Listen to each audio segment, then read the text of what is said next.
គុណតម្លៃនៃការអប់រំ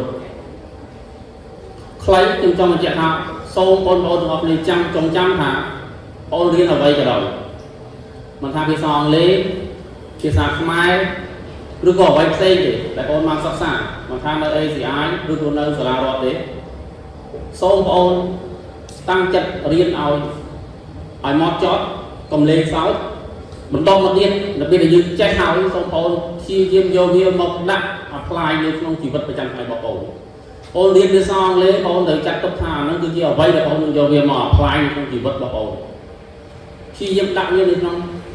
អ្វីដែលជាសកម្មភាពរបស់យើងធ្វើប្រចាំថ្ងៃទើបការសិក្សានោះវាមានតម្លៃអូនអាចអានភាសាអង់គ្លេសដើម្បីបង្កើនចំណេះដឹងឧទាហរណ៍បងប្អូនរៀនមុខវិជ្ជាគណិតវិទ្យាអ្វីដែលបង្រៀនបងប្អូនឲ្យចេះគិតអញ្ចឹងបងប្អូនព្យាយាមយកអ្វីដែលបងបានរៀនយកមកដាក់នៅក្នុងជីវិតប្រចាំថ្ងៃរបស់បងប្អូនឲ្យអនុវត្តវាហើយធ្វើការកែប្រែទម្លាប់នៃអរិយាប័ត្រមិនល្អរបស់ខ្លួនឯងអញ្ចឹងការសិក្សាមិនថាសិក្សាអ្វីទេបងប្អូនត្រូវចាំថារៀនដើម្បីផ្លាស់ប្ដូរខ្លួនឯង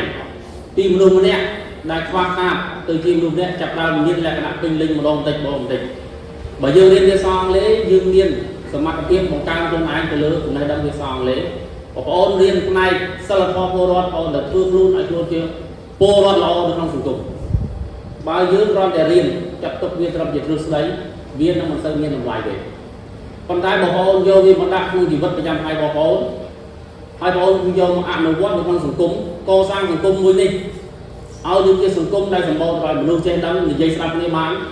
មិនធ្វើជាក្មេងពីលមិនធ្វើជាមនុស្សដែលសង្គមមិនត្រូវការមនុស្សចំណេះដឹងនេះនឹងមានតម្លៃហើយ